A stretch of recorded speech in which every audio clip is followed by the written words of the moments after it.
with me, fellas! This ain't my first time. Be the king. Yeah. Yeah, I love me some Queen Amadeus Let's Shakur. continue. They gave it to us, and they said they were going to Please give it. subscribe So to that her meant channel. She'll one get thing you to me all would the deal with the right latest people. updates. No, it wasn't. No good. But anyway, I came here for another reason. Good morning to y'all. How y'all been? How y'all doing? Everything good? I hope everything's well. I'm coming today because I've personally been experiencing stuff, but something I just actually experienced. I was leaving home to begin driving to my office, and I turned down the side street so I can hit the main street. And this gentleman with a white Cadillac with a tire on the back, digging in the scene with the gangster lean, gold in the spokes. Dude was standing in the middle of the street talking to him, and there was a broad with him too. But the girl moved out the way so a car could come through, but the dude continued standing in the middle of the street talking to him.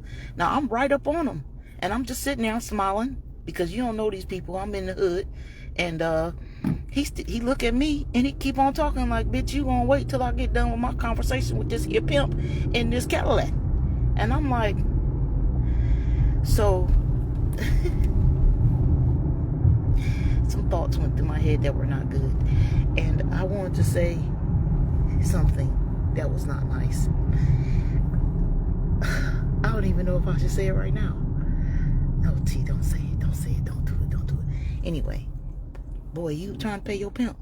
You trying to account for your time last night to your pimp? You trying to check in with your pimp? That's why it's imperative for you to block this traffic talking to your pimp, boy. You saying you selling boy duty on Fig? What's going on? What's going on? But I just looked at the audacity of this man just standing there, feeling like he could stand in the middle of the street and block traffic. Now, if I felt my life was in danger and I gunned the car and ran his ass over, would I be wrong? Because he's standing in the middle of the street. But you know, I'm saved and sanctified nowadays, so I tried not to do that, and I just continued to smile. And I actually had a good epithet on my tongue to say, baby, I wasn't gonna run y'all over, you know, because the girl jumped out the way like, oh my God, but the dude just stood there. And I'm like, see, that ain't nothing but the devil. And that's the message I'm going to convey today is, you gotta realize when the devil is trying to test you. Because I personally have made a commitment on certain things, which I not will verbalize out loud, because, you know, that's how the enemy knows your secrets and knows your plans and how they can thwart them. However, I have decided that minute what was going on, and how I was going to respond. So I just placed my car in park until you done having your conversation. When he seen he didn't get a rise out of me after a few minutes, exactly 3.57 seconds, almost 4 minutes later, he moves out the way. I put my car in drive and I drive off. I don't say nothing. I don't cuss. I don't raise no hell. I guess they wanted to get a reaction. But see, we live in a day and age where people are looking for a payday and will put you in a twist. And I just left my house. I ain't been on the street for no more than 5-10 minutes, and this occurs, and I'm like, bruh.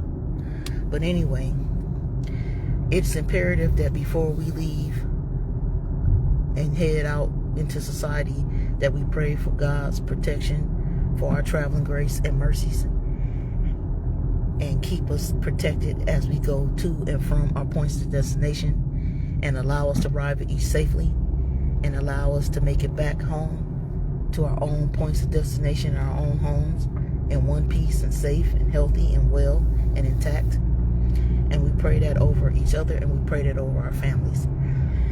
So with that being said, I'm going to twist to another topic. I have made a commitment to use my social media for good, not for bad. And I have made that commitment because, you know, it's so much bad going on in the world, and we do want to show the world that there are more good people than there are bad. You know what I'm saying? I just posted a article yesterday on a young lady who opened up a free food vending machine, and the food in the machines are all good, all natural, all fresh. She's not trying to give people used stuff and old stuff that don't nobody want, and she's doing it all for free. An altruistic individual who has the good of humanity at heart. And then I also seen an article, which I did not post, but I will share, of people that are literally living in the sewers, because with the Olympics coming to town, they're running folks off the street with their tents and their encampments. So it's very difficult for the unhoused to find somewhere to just set up safely. I also read through the comments, and I found this to be true in some of the interviews that we see on Soft White Underbelly, that some of the unhoused don't want to be housed. They prefer to live in the freedom of society, where they don't have no bills, no commitments, no encumbrances on their time, nobody telling them what to do, no stress of bills, no stress of having to make money to pay the bills, just their day-to-day. And that's okay with them. And I feel that's okay if that's the way you want to live your life, but you cannot encroach upon citizens that are trying to live their life, and the way you're living becomes a safety hazard, a health safety hazard, because you have nowhere to adequately dispose of your trash and dispose of your waste and things of that nature. So we have to come to a happy medium. So Karen Bass and Gavin Newsom, y'all need to do something. And it reminds me of an episode of the Boondocks where it was about the rapper, my phone falling apart. I got called this place where I got this phone case from. But anyway, it reminds me of the episode from the Boondocks with the rapper Thugnificent. And at the beginning of his video, he was taking Riley on tour of where he's from. And he was from a city called Terabelle. And I guess it was a play on the word terrible. But the city was encased in with fencing, electrified fencing.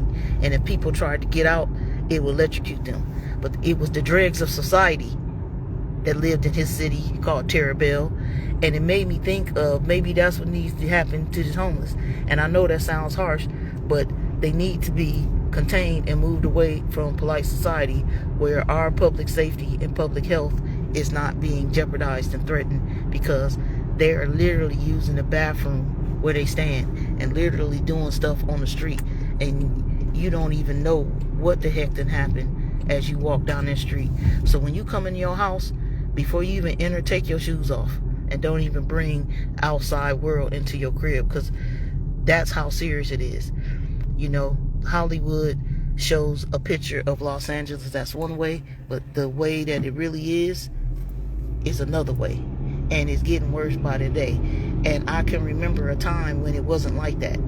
It was all sunshine, rainbows, palm trees, ocean, snow-capped mountains, San Gabriel Mountains, beautiful skyline, beautiful views, and the views and everything are still there, but the streets are marred with decaying buildings and the homeless population. And this is my fear. I've always said it, that you don't know what state of mind that these people are in, and what is the last trigger to send them over the edge.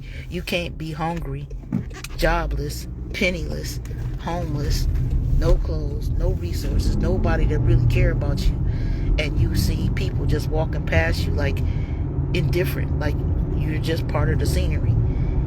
That at some point is going to cause a mental break in some of these people.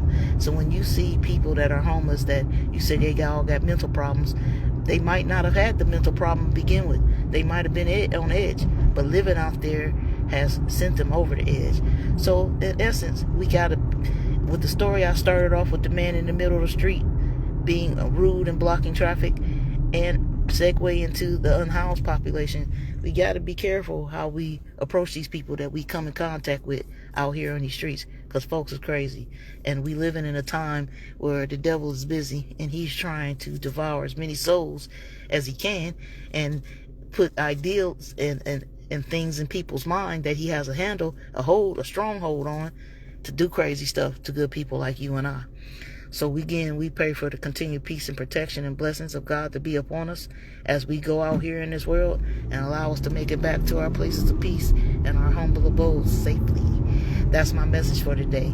I'll end this by saying I want to give a personal shout out to a good friend of mine, business partner, someone I do business with, but they are my friend. And I say friend, I don't use that word loosely with this person, because every single time that I needed this person, they came through for me in a big way, in a real way. And they suffered a tremendous loss in their life within the last year.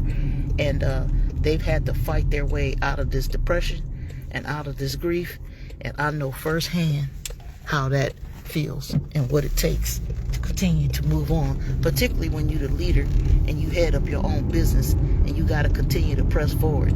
Because one, you don't want to be viewed as a quitter, and you don't want to stop, and people are dependent on you, particularly if you have an employee base or people that are part of your organizations. And I know it takes a lot of strength, and I know it takes a lot of personal self-encouragement, and it drains on you, and if you're not careful, it will be hazardous to your health. I found that out as well.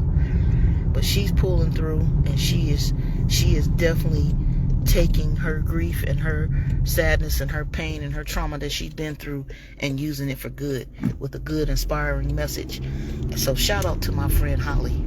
Shout out, girl. I love you. Always love you. I always think you are the most magnificent, smartest, strongest go-getter there is. And you know, I respect work ethic. I respect somebody with a high work ethic, and you have that. But I also respect someone that puts themselves first and begins to shower themselves with self-love, because like she said, when it comes down to it, nobody is going to take care of you but you. You feel me? So shout out to her. She's the inspiration on even when you don't feel like it, continuing to do so. And I know there are days when she definitely don't feel like it. And we have the ability to display to the world that we got it all together and we got it under control, when underneath we may be falling apart. That's why personally my name is Hollywood. I'm a great actress.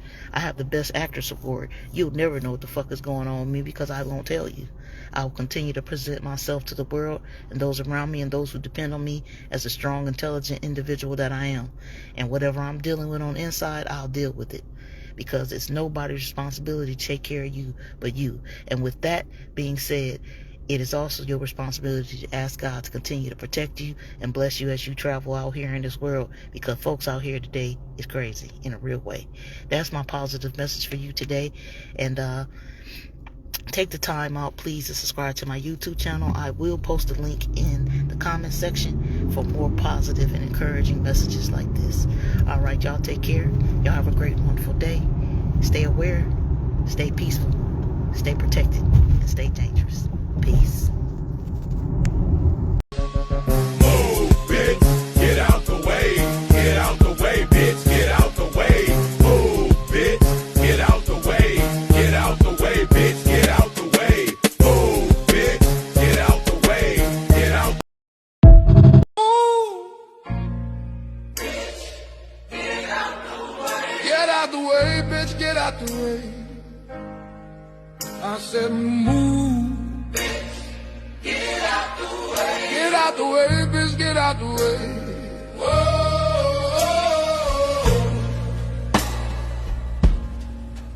Oh no, the fight's out. Whoa. I'm about to punch the lights out. Whoa. Get the fuck back, guard your grill. There's something wrong, we can't stay still. I've been drinking and busting too. And I've been thinking I'm busting you. Upside your motherfucking forehead. Yes, Lord. Upside your motherfucking forehead. And if your friends jump in, oh, girl, there'll be more dead, causing confusion, disturbing the peace.